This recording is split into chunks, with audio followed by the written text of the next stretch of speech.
En el video de esta semana quiero hablarles acerca de mi primer libro de poesía, pero más que del libro en sí mismo y de sus poemas en particular. Hola, caníbal. Eh, Quiero contarles acerca de su proceso creativo y su gestación.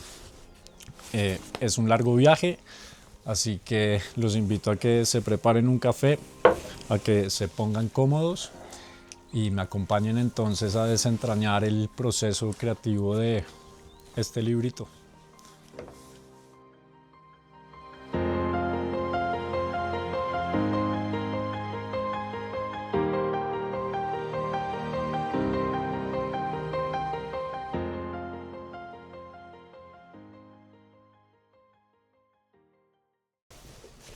Hola a todos, por acá Félix. Bueno, como les comentaba, vamos a hablar un poco acerca de este libro, mi primer libro de poesía, pero sobre todo acerca del proceso creativo que lo gestó. Y antes de empezar, me gustaría contarles o sentar unas bases y una estructura sobre la cual pienso desarrollar este monólogo, si se quiere, y es el siguiente. Los libros, el concepto que tengo de los libros cuando hablo acerca de ellos o pienso acerca de ellos es, por supuesto, dentro de ese concepto este libro no entra para nada.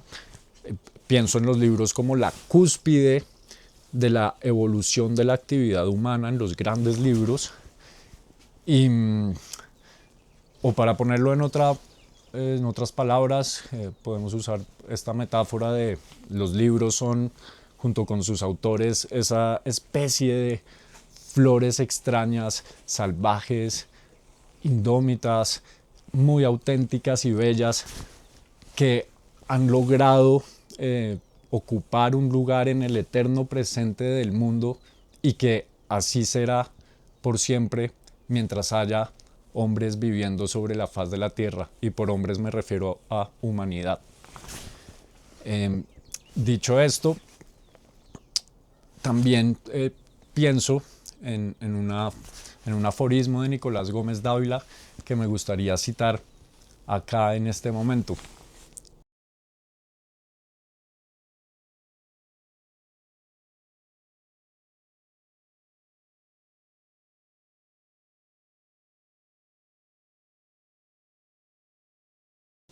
Entonces, estoy de acuerdo con esa visión que tiene Gómez Dávila acerca del arte y que creo que ahí encaja perfectamente pues, los libros. Por otro lado, los libros me parecen la tecnología más desarrollada e impresionante, la tecnología más brutal que ha logrado crear el hombre. Y esto lo digo por el sencillo hecho de que hoy en día, en esta era digital, podríamos llamarla, incluso en esta era, todavía vamos a las bibliotecas y a las librerías a comprar o buscar libros y conseguimos libros de autores que han muerto hace siglos e incluso milenios, lo cual es muy impresionante porque si vemos el paquete externo del libro, dos pastas que sujetan una cantidad de hojas dentro de las cuales hay garabateadas o garabateados ciertos símbolos y las letras que forman palabras. Y todo esto organizado de tal manera que hay una información, una codificación adentro de este paquete de un libro. Hay esta información que ha traspasado toda época desde que se gestó y seguirá traspasándola y moldeando a los hombres silenciosamente a través de los tiempos. Entonces, cuando pienso en los libros es, wow, qué cosa más mágica y poderosa y qué tecnología tan impresionante. Eh, Hablando ahora de la poesía, en mi caso, cuando alguien me pregunta, bueno, ¿y cuánto tiempo te tardó escribir ese poema? Suelo responder que toda una vida. Me explico. Creo que desde el momento en el que tenemos un vislumbre de conciencia, es decir, en la remota infancia, eh, y en el caso de que vayamos a ser autores o lo vayamos a hacer por un tiempo, eh, todas nuestras percepciones y nuestra, las huellas que empiezan a marcarnos y la manera en la que empezamos a interpretar el mundo van gestando, digamos, se ha sembrado una semilla en nosotros con ciertas experiencias, eh, y en la medida en la que vamos creciendo, esta semilla va brotando hasta que de alguna manera da su fruto a través de los años, y una vez que da su fruto y está madura, para caer el fruto, sale, y así se puede gestar un poema. Es decir, un poema puede tardar una vida, eh, como es el caso, digamos, del primer poema de este libro, que lo voy a leer al final. La gestación de ese poema fue de esa manera, digamos. Eh, entonces, en cuanto a los libros, pues eso, son para mí lo que más admiro y respeto, digamos que en el quehacer humano. Dicho esto, eh, empiezo por contarles que, bueno, en este video voy a hablar mucho acerca de mi vida, no porque a ustedes les interese en lo más mínimo, para nada, sino porque mi obra está muy ligada a mi vida. Y además creo que es una buena manera de romper esa cuarta barrera, digamos, para usar términos teatrales, esa cuarta pared, romperla y pueda haber una comunicación más franca y abierta con ustedes, en este caso los espectadores, y conmigo, en este caso el actor parlante aquí sentado. Entonces, voy a hablar mucho acerca de ella, pero pues por supuesto todo en relación a lo que fue la gestación del libro. Eh, y empiezo contándoles que a mí los libros me llegaron tarde, si es que hay tardanza para tales encuentros. Pero digo tarde porque yo empecé a leer de verdad a los 18 años. Y digo de verdad, no porque antes no hubiera leído, o porque fuera perezoso, o porque no tanto por eso, sino porque nunca había llegado a mis manos el libro adecuado en el momento adecuado. Entonces, a los 18 años supe de primera mano la importancia y el impacto y el alcance que podía llegar a tener un libro. De los 18 años para atrás sabía de la importancia de los libros. Yo fui educado en un colegio y sí, sabía, que los libros eran importantes, pero, pero ese conocimiento estaba en la cabeza y nunca había experimentado esa importancia. Y a los 18 años lo experimenté. Entonces ahí me di cuenta de que de verdad, una parte importante de mi vida se iba a ir hacia el lado de las letras. Y ahora tengo que remontarme todavía más lejos, a los primeros años infantiles, para contarles que, pues yo no era un niño intelectual en lo más mínimo.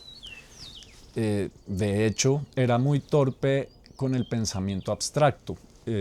Las matemáticas, todo lo que tuviera que ver con formar conceptos, muy grandes y demás, era algo que a mí, pues, primero no me interesaba, y cuando hacía, pues, el esfuerzo de los números y todo esto me costaba cantidades.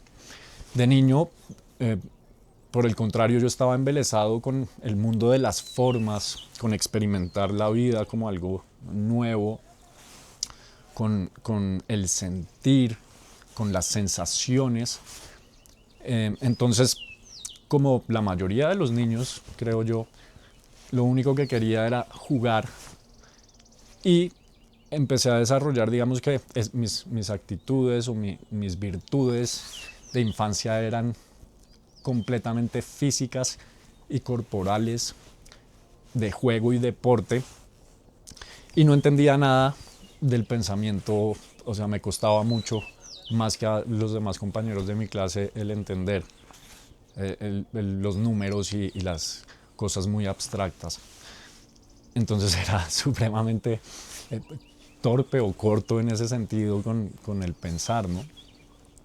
Eso sí, en lo que sí era muy inteligente era en la percepción de las relaciones y en el cómo funcionaban de alguna manera, como que tenía una facilidad para relacionarme y para hacer amigos, y podía entender muy bien las dinámicas sociales de los niños y también en muchas ocasiones las dinámicas de relación entre los adultos. Y esto me hace pensar en que de niño a mí me impactaba mucho que los adultos en muchísimas ocasiones infravalorasen a los niños y pensaran que los niños eran eh, medio tarados, digámoslo. Pues esa era la sensación, porque creían que los niños no podían entender muchas cosas de las que pasaban entre los adultos, y cosa que a mí me parecía falsa, porque yo percibía muchísimo de lo que pasaba en el mundo de los adultos. Y esto me recuerda a Dostoyevsky, creo que es en El Idiota, en donde dice que a los niños conocen y saben mucho más de lo que los adultos quisieran imaginar. Entonces yo fui desarrollando, digamos que esa inteligencia que podríamos llamar una inteligencia escénica o inteligencia teatral o inteligencia social, si se quiere. Y con el paso de los años empecé a hacer, digamos que asumir cierto liderazgo en relación al juego y al deporte con mis demás compañeros del colegio, y fui una persona que empezó a desarrollar lo físico y digamos que la inteligencia emocional. Pero esto me llevó a ciertos problemas después por algún abuso de, digamos, esa inteligencia, por decirlo de alguna manera, y empecé a tener problemas de indisciplina. Y a veces me pasaba, digamos, ustedes saben que los niños en general, o en muchos casos, los niños tienden a explorar hasta en dónde están los límites de lo que les es permitido hacer. Y son curiosos con ver hasta dónde se puede llegar. Están experimentando la vida. Y además los niños son supremamente impulsivos y no piensan antes de actuar. Entonces ese era un poco mi caso. Y, y entonces, claro, empecé a tener ciertos problemas con los demás compañeros. A veces era patán, a veces molestaba demasiado en clase. Entonces los profesores eran como, uy, sí, y empezaron pues a citar a mis papás a decir como, ¿qué pasa con este niño? Y yo era así, no porque no fuera educado en mi casa, para nada. De hecho, lo difícil de mi situación era que en mi casa yo me comportaba perfectamente bien, era muy tranquilo, y en el colegio era otra persona, como que me sentía sin la mirada paternal ni maternal, y me sentía más libre de hacer cosas. Entonces tuve ciertos problemas, empezaron los castigos, y es que yo no podía, digamos que en esos tiempos, contenerme, y cuando había algo gracioso o algo que uno sabía que no podía hacerse, no me aguantaba las ganas y lo hacía, y entonces venían las consecuencias, porque ese es el otro tema con los niños, que todavía no miden las consecuencias de sus actos, que es lo que llamamos no piensan antes de actuar. Así pasó un tiempo y digamos que mis problemas de indisciplina nunca fueron tan graves como para que me expulsaran del colegio, pero pues sí, siempre estaba como en esa línea de qué va a pasar, ¿no? Y con el paso de los años esto se fue aplacando por una autoeducación, y por supuesto pues porque el colegio y los papás y todos estaban empujando hacia allá y pues con toda razón. Pues, un niño tiene que pues, no molestar a sus compañeros, no molestar al profesor, colaborar, sí, vivir la vida normal. Entonces, a mí me costaba mucho, sobre todo como eso, por la experiencia y de alguna manera empecé a volverme el payaso del curso en muchas ocasiones y bueno. Pero con los años se fue aplacando esto porque yo ya empezaba a tener una pugna interna y empezaba a vislumbrar algo muy importante que pues se va a manifestar en el libro muchos años después, y es que me di cuenta con una pequeña visión, me daba cuenta de que lo que regía al mundo y lo que lo movía en la sociedad humana era el concepto del bien y el mal. Y empecé a darme cuenta que yo tenía una pugna ya interna entre lo que no hacer lo que no debía hacer y hacer lo que debía hacer. Entonces, cada año que empezaba, yo hacía el esfuerzo y me ponía con toda la actitud y buena voluntad para hacer las cosas bien ese año. Pero al cabo de unos meses volvía el niño payaso y mandaba al traste todo el proceso que llevaba de buena voluntad. Y eran como una especie de, no sé cómo llamarlo, eh, sí, como de recaída en esa conducta. Y yo empecé a tener esa pugna de no tengo que ser bueno y tengo que tener, dejar de hacer las cosas mal y tengo que... Entonces fue un proceso muy crítico conmigo mismo a muy temprana edad de que tenía que cambiar. Y pasaron los años y en la adolescencia, llegando a la adolescencia, digamos, en la preadolescencia, yo ya iba a sufrir la primera transformación importante de mi vida. Y fue que al llegar, digamos, a esa preadolescencia, entre los 10 o 12 años, hubo un cambio en mí, entre los 12 y los 14 más o menos.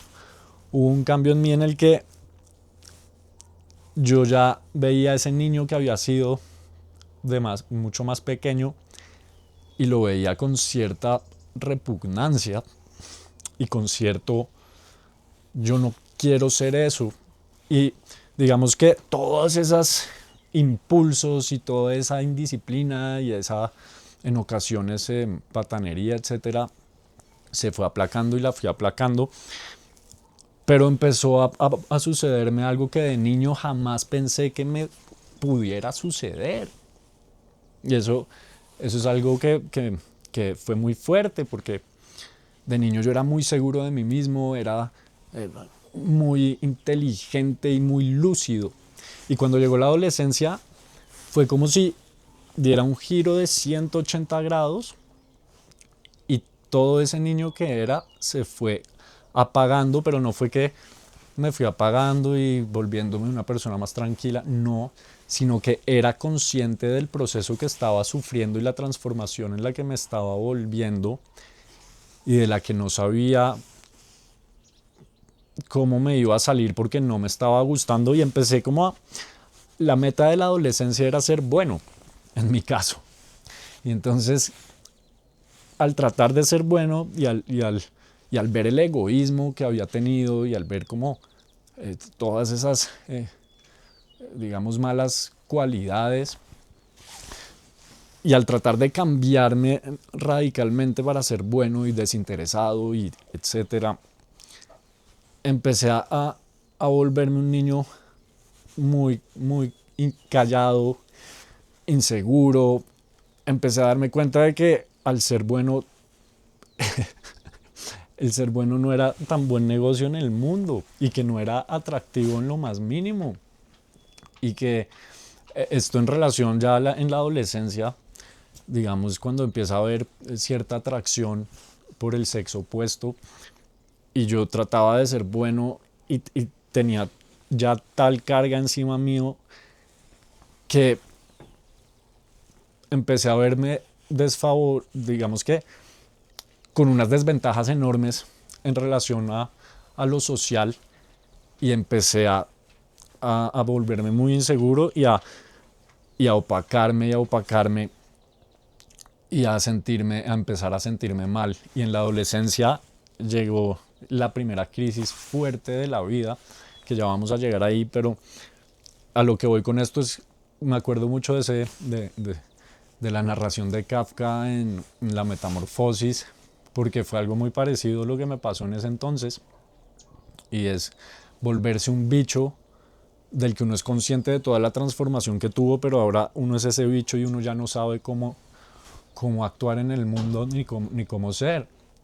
Entonces, esa transformación fue muy impactante porque fue muy radicalmente opuesta a lo que fui de niño. Pasó el tiempo y ese niño que quería ser bueno duró muy poco, porque empezó a sentir cierto dolor y soledad en el mundo, y empezó la adolescencia fuerte y se me empezaron a caer muchos velos, empezando por Dios, empecé a ver las injusticias del mundo, bueno, lo que le pasa a los adolescentes en general, a los adolescentes sensibles, y, y empecé a ver que el mundo era un lugar muy injusto, y que si Dios existía, ¿por qué permitía que hubiera tales contradicciones en el mundo? Entonces son los primeros pensamientos que hacen, digamos, que quebrantar toda esa estructura de infancia que pues a uno le han enseñado, o en mi caso a mí me enseñaron. Y cuando se empezó a resquebrajar todo eso, ese querer ser bueno se fue al traste, porque dije, ¿cómo voy a ser bueno en un mundo que no lo es? Y en un mundo donde serlo implica someterse a las cosas no tan agradables para uno. A ser, si uno es bueno, está en una seria desventaja. Pero yo ya no podía salirme de ese ser bueno de alguna manera. Era una pugna interna que me había costado una autoeducación impuesta a lo largo de la vida, o sea, impuesta por mí mismo sobre todo. Y, y claro, el colegio tenía que ver, y los papás, pero yo era muy crítico y muy riguroso, siempre fui así como conmigo mismo. Entonces, ese ser bueno se me cayó, y empezaron a aparecer, bajo esa dinámica y esa vibración en la que me encontraba, llegó la música punk y llegó como todo lo que puede llegar a transformar la mente de un niño en otra cosa y en otro punto de vista radicalmente distinto al que el niño ha conocido. Entonces eso, bajo ese estado un poco triste y un poco sí, como de desdén con el mundo, llegó esta música y llegaron los pensamientos de que el mundo era un lugar injusto, y de que de alguna manera todo era ya saben la palabra, y empecé a, a irme por un lado oscuro, y empecé a sentirme perdido, porque yo ya no sabía qué hacía en el mundo, ni cuál era mi rol, ni entendía quién era yo. Y esa crisis de la adolescencia, yo compadezco mucho a los adolescentes, porque cuando uno, al menos a muchos, que en mi caso fue terrible la experiencia de la adolescencia, se llega a un punto en el que no se sabe quién se es, y en el que se pierde la identificación con todo lo que fue, y en ese perder esa identificación, el niño o el adolescente, que pues yo no tenía muchas herramientas, y a mí me dieron la mejor educación posible, y mis papás me brindaron siempre lo mejor que pudieron, pero esas herramientas a mí no me servían de mucho. Y entonces, claro, llega la adolescencia y mi identidad, que está desintegrada, intenta aferrarse, el ego intenta crear una nueva identidad, identificarse con algo que le dé cierto cierta coherencia a la vida, así sea mala, ¿sí? Pero algo que amarre un poco una de quién soy yo. Porque en la adolescencia esa fue la pregunta y que de nuevo está muy latente en algunos poemas de este libro y posteriormente en lo que escribo. Pero eso de quién soy yo a mí me mortificaba mucho porque llegué a tal punto de desesperanza y desesperación y de querer morirme que yo decía, yo quisiera ser algo, quisiera ser un vagabundo, quisiera ser ese tipo que está tirado en la calle, porque veía que esa gente de alguna manera tenía alguna paz, o eso era lo que aparentemente, imagínense lo loco, en el estado en el que estaba, pero esa gente para mí tenía cierta paz, eran algo, eran eso, yo no era nada. Es muy chistoso ahora que lo veo bajo esta perspectiva, pues cuando uno ha crecido y ha vivido ya muchas experiencias, que cómo me mortificaba ese ser nada y por qué tenía que ser algo y por qué tenía que, digamos que tomar una forma mi vida. Eso era lo que entendía de adolescente. Yo sentía que no era nada y nada del mundo me llamaba mucho la atención.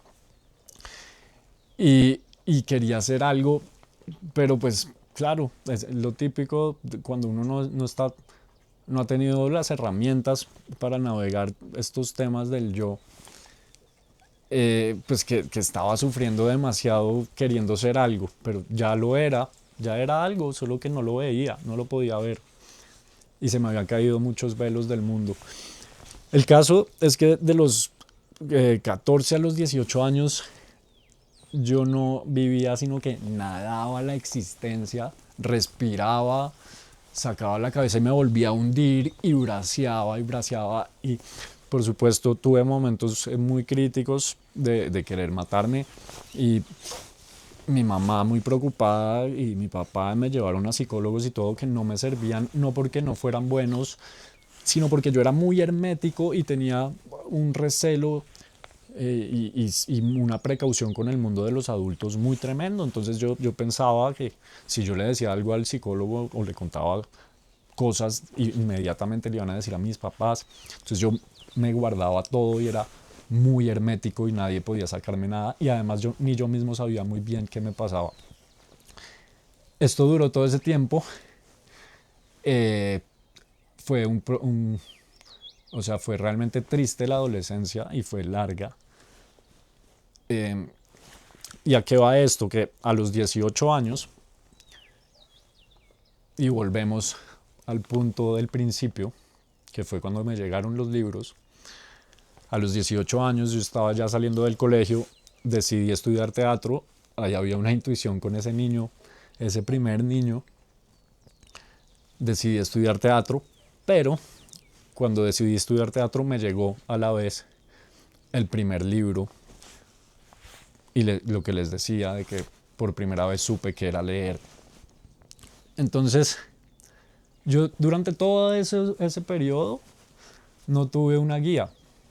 Y no porque me abandonaran, y no porque mis padres estuvieran ausentes, y no por... No, no tuve una guía porque no había quien me...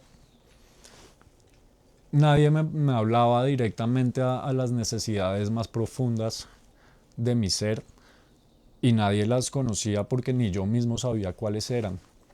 Pero cuando me llegó este libro y empecé a leerlo, me di cuenta del impacto, porque por primera vez en la vida había conocido a través de un libro a alguien que parecía comprender de manera muy profunda todo lo que me pasaba y todo esa pugna del bien y el mal de la adolescencia y todo esa guerra interna en la que desde niño estuve conmigo mismo,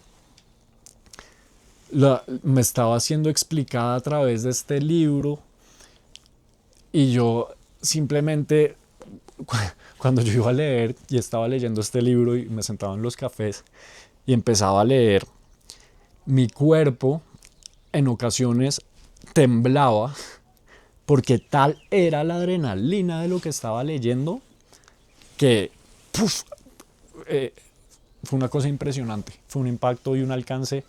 Ese libro del que les hablo es Así habló Zaratustra de Nietzsche.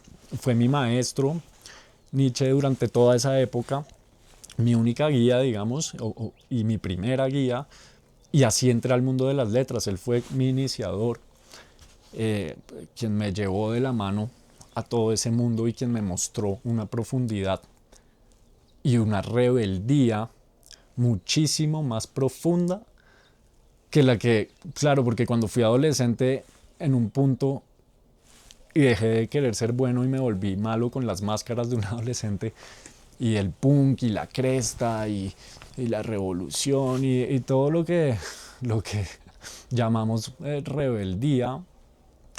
Cuando leí a Nietzsche me di cuenta de que era ser un verdadero rebelde o un rebelde a muchísima mayor profundidad. Y Nietzsche fue un sacudón. Nietzsche me cogió y me cacheteó y me zarandeó y me mostró. Y me mostró imágenes que yo había enterrado en la niñez y que no quería verlas nunca más. Y Nietzsche las desenterró y me las mostró bajo otra óptica. Y eso fue impresionante. Entonces fue un impacto realmente profundo. Así empecé con los libros y me di cuenta al leer a Nietzsche, supe inmediatamente que los libros iban a ser parte de mi vida y que quería expresarme como veía el bagaje de conocimientos, de disciplina, de estudios en este autor y me flechó completamente su obra. Y mientras estudié teatro, eh, claro, yo en todos estos procesos yo tenía ya las semillitas, que es lo que les decía de los poemas, muchas semillas de algunos de ellos que necesitaban todavía madurar un poco para gestarse y manifestarse.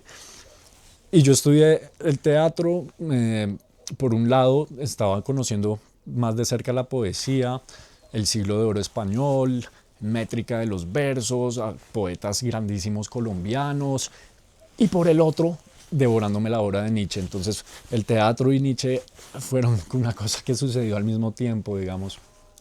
Y yo era muy disciplinado y trabajaba, o sea, podía con las dos cosas. El teatro era muy exigente donde estudié, es exigente en el sentido de disciplina.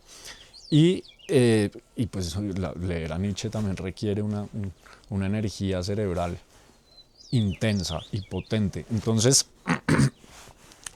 así se fueron dando las cosas y cuando yo entré a ese teatro, yo era muy afín al pensamiento y a la onda del teatro y yo creía en la injusticia del mundo y que los ricos eran malos y que había que repartir las cosas y bueno, pues llamémoslo cierto socialismo, como que yo era muy afín a todo eso y con la subcultura del punk y todo lo que, el pensamiento adyacente que envuelve todos estos movimientos juveniles, considero yo.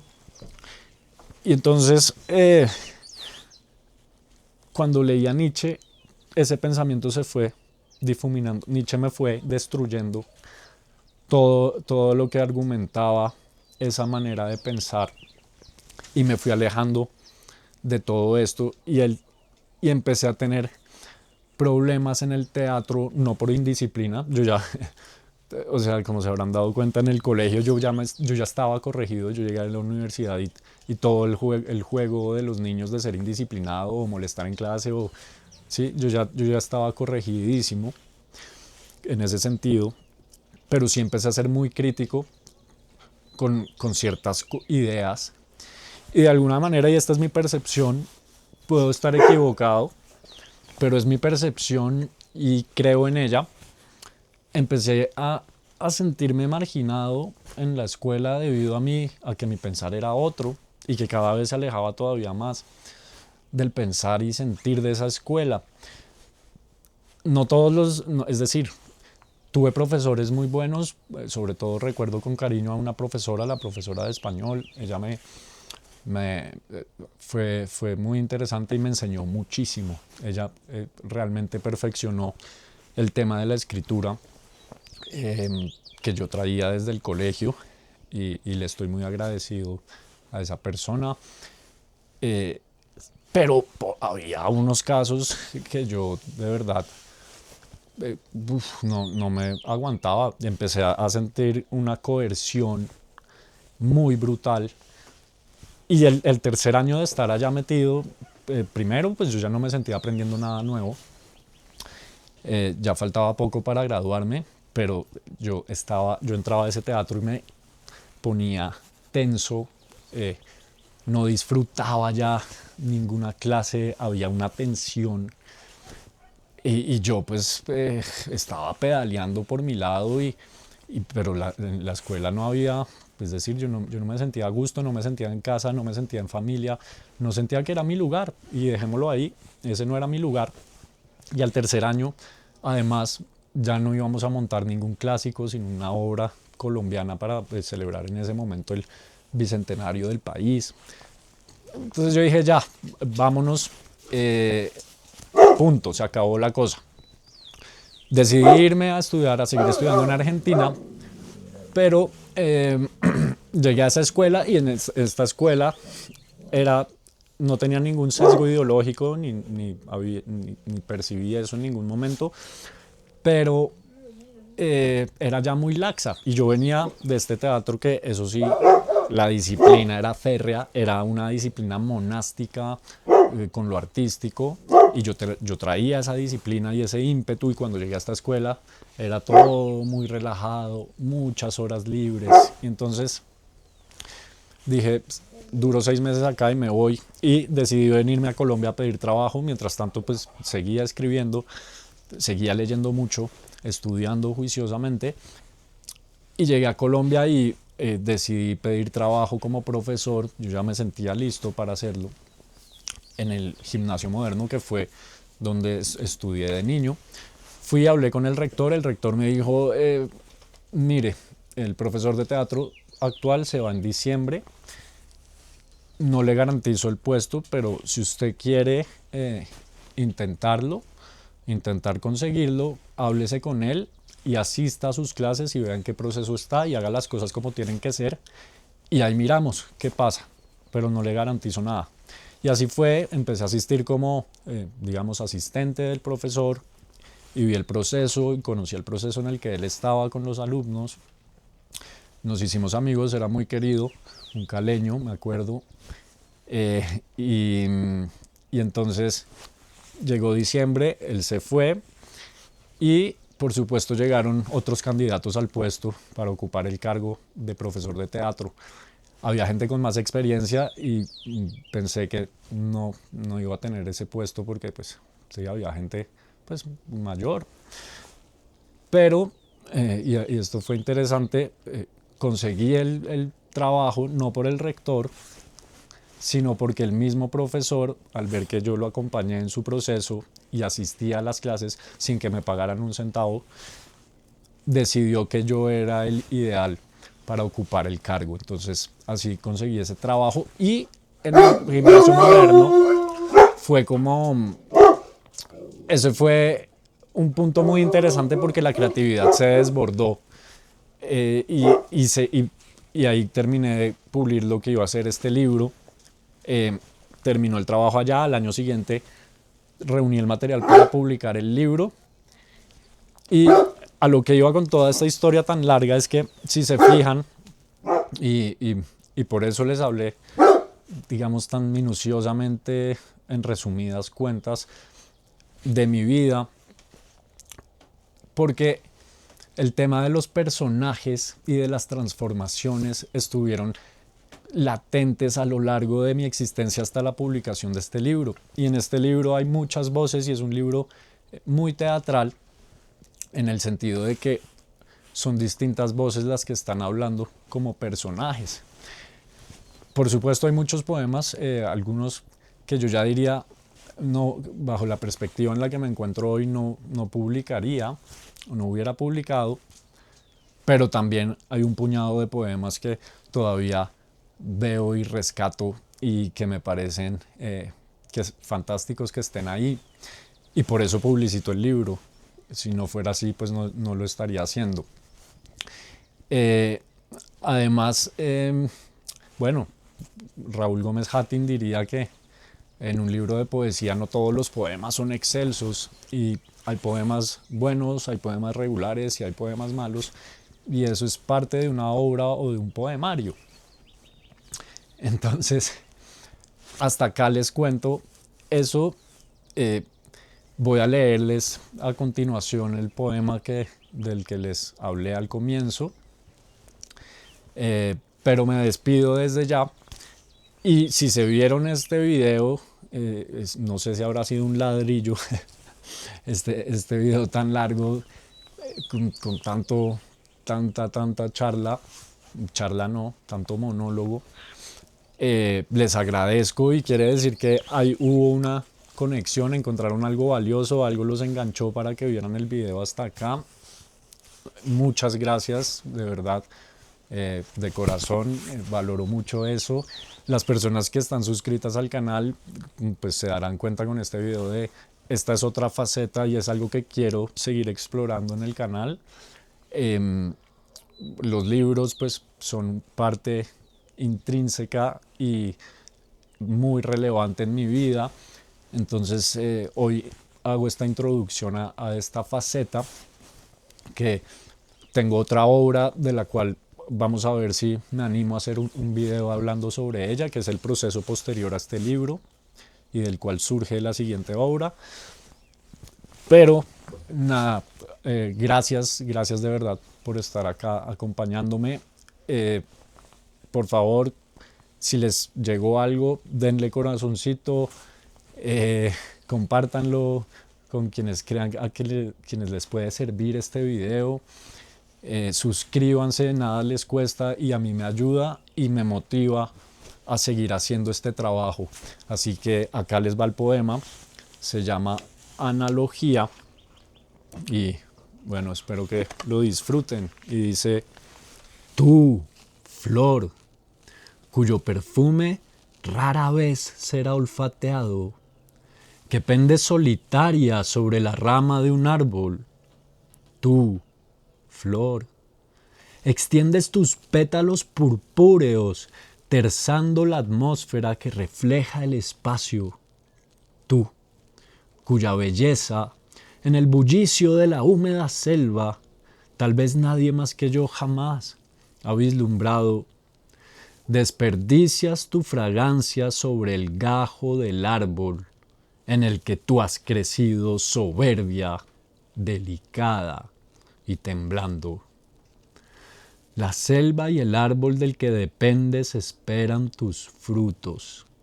Pero esto es en vano, todo esto es en vano, pues tú, flor, no puedes ser otra cosa que flor, y por ende solo puedes generar más ramajes floreados. A tu entorno, a la tierra selvática, solo regalas, si acaso, tu breve perfume casi inodoro, que exhalan exiguos tus frágiles brazos. Y justo esta es tu tristeza, oh niña del árbol, pues ves lo infructuoso de tu propia virtud. Pero si justo esto hace de ti una belleza, sabes que has crecido hermosa gracias al árbol, al agua, al aire, al sol y a la selva. Y te duele no poder contribuir a la tierra, ni con frutos, ni con semillas frutales, porque intuyes que en la entraña de tu ser nada de esto se gesta. Y esto te duele, y por esto te lamentas, y con cruel desengaño a ti misma blasfemas. Pero déjame decirte estas palabras honestas. En sí misma eres bella. En sí misma eres bella. Tu destino es y será siempre tan solo brillar para ti misma. Quizás el mío sea ese también, porque de otro modo dime por qué. ¿Por qué razón justo hacia ti yo he elevado la vista? Estarás ahí, pendiendo del árbol, preguntándote si alguna vez serás intuida, esperando a que alguien te vea porque tienes miedo, yo lo sé, de seguir derramando en vano tu fragancia por la inconsciencia de la vida. Pero déjame que te pregunte, oh espléndida orquídea, ¿acaso podrías actuar de otro modo, atrapada en lo alto de la cima del árbol, tan escondida allá arriba? ¿Acaso podrías? Ay, infeliz, yo conozco otra historia, como la tuya, de sublimada ignominia. Y te preguntas ahora, ¿cuál es esa historia? ¿Acaso quieres que yo te la diga? Te pasa igual que algunos poetas. Inútiles y bellos van por el mundo inmersos tras la futilidad de sus rimas, abandonados al abandono de las ciudades y sus ruinas, entre dísticos pensamientos, y algunos hombres apenas los perciben, otros en cambio, sin más, los alejan y olvidan. Algunos poetas, como tú, no pueden hacer otra cosa en la vida, ser bellos y solos y lamentarse buidos de su abismal agonía.